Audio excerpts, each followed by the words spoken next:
जहां से मैं हाईवे से उतरा था वहां से यहां तक आपने बना रखा, लेकिन आप इतनी बड़ी संख्या में आए हो और मेरी जिम्मेदारी ये है कि मैं आपको बताऊं कि अब आपको क्या करना है। बहुत लंबे चौड़े भाषण भी देने हैं, वो तो मैं लगातार देता आया, लेकिन अब जो है, क्योंकि अब हालात पहले जैसे नहीं रहे।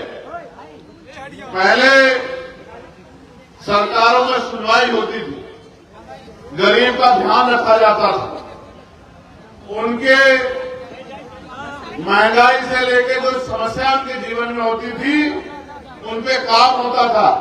सरकार जनता के लिए काम करती थी, सरकार जनता के लिए जिम्मेदार होती थी, सरकार जनता के लिए जवाबदेह होती थी।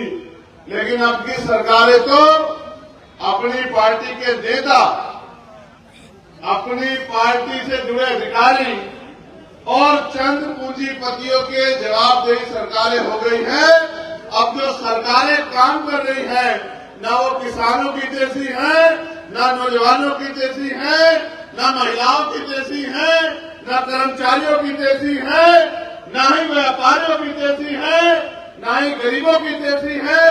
और तो और वो कमजोर वर्गों में भी दलित, पिछड़े, आदिवासी, मुसलमान, जैन, सिख, बौद्ध, ईसाई और जो ऊंची जातियों के गरीब हैं उनके भी वो लोग हितैषी नहीं है। ऐसा लगता है कि वो मुट्ठी भर लोगों को पैसे वाला बनाने का काम कर रहे हो और तमाम गरीबों को लेबर क्लास बनाने का काम कर रहे हैं। जब हम सरकारों के फैसले देखते हैं, वो फैसले जो हमारे जीवन को प्रभावित करते हैं, तो ऐसा महसूस होता है कि सरकारें आज भी हमें इंसान नहीं मानती।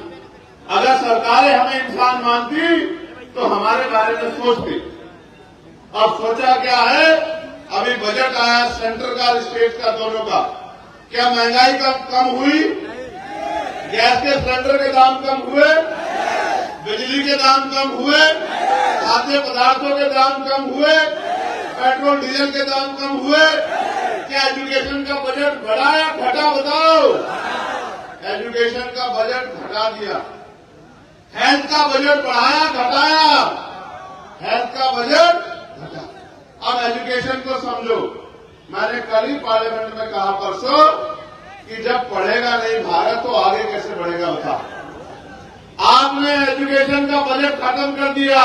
जो छात्रवृत्ति मिलती थी एससी, एसटी, ओबीसी के लोगों को, वो छात्रवृत्ति समाप्त कर दी। जो जीरो फीस का एडमिशन हो जाते थे, वो आपने जीरो फीस के एडमिशन बंद कर दिए। जब गरीब का बच्चा पढ़ ही नहीं पाएगा तो वो आगे कैसे बढ़ पाएगा, अपने परिवार को आगे कैसे बढ़ा पाएगा? क्या कोई मेहनत मजदूरी करने वाला आदमी, 200-400 रुपए कमाने वाला आदमी क्या एरोप्लेन में चलने का ख्वाब देख सकता है? क्या 200-400 रुपए की मजदूरी करने वाला आदमी इस देश में अच्छा भोजन, अच्छे कपड़े, अच्छा रहन सहन और खुशहाली की जिंदगी जी सकता है? आप मेहनत करने वाले लोगों के हाल देखो। मनरेगा में जो लोग काम करते हैं, कितना पैसा मिलता है? कितना पैसा मिलता है? 230 रुपए के लगभग मिलता है। 10 ऊपर या नीचे?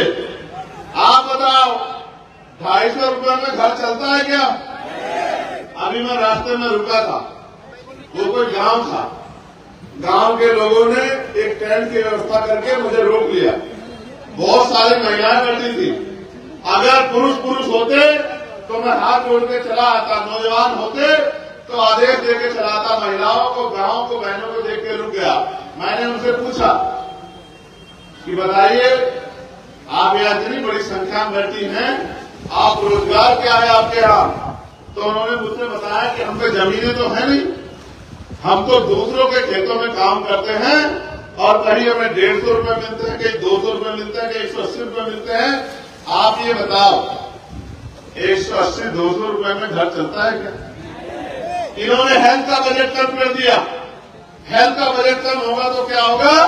सरकारी अस्पतालों में डॉक्टर नहीं होंगे, क्योंकि डॉक्टरों को देने के लिए पैसा नहीं।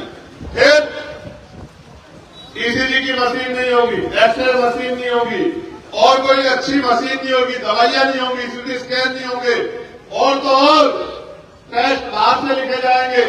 इसके कारण क्या होगा कि गरीब को अच्छा इलाज नहीं मिलेगा और अच्छा इलाज न मिलने के कारण उसकी जान चली जाएगी, लेकिन सरकार को कोई फर्क नहीं पड़ेगा।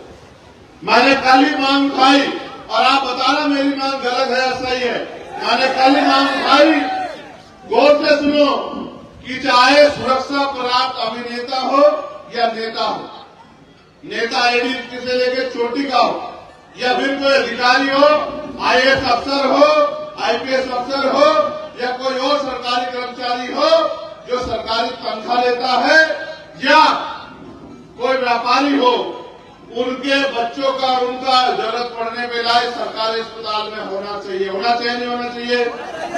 इससे फायदा क्या होगा आपको पता है? आपको जब अमीरों का इलाज सरकारी अस्पताल में होगा, जो पॉलिसी बनाते हैं उनका इलाज अस्पताल में होगा, उनके बच्चों का इलाज होगा, जो पॉलिसी को लागू कराते हैं अधिकारी उनके बच्चों का इलाज होगा, उनका इलाज होगा, तो फिर सरकारी अस्पताल में सुविधाएं पहुंचेगी और गरीबों को भी बच्चे से अच्छा इलाज मिलेगा, उनकी जिंदगी का भी ख्याल रखा जाएगा, उनकी जान भी मिल जाएगी, उनको भी जो है जीवन जीने का मौका मिलेगा।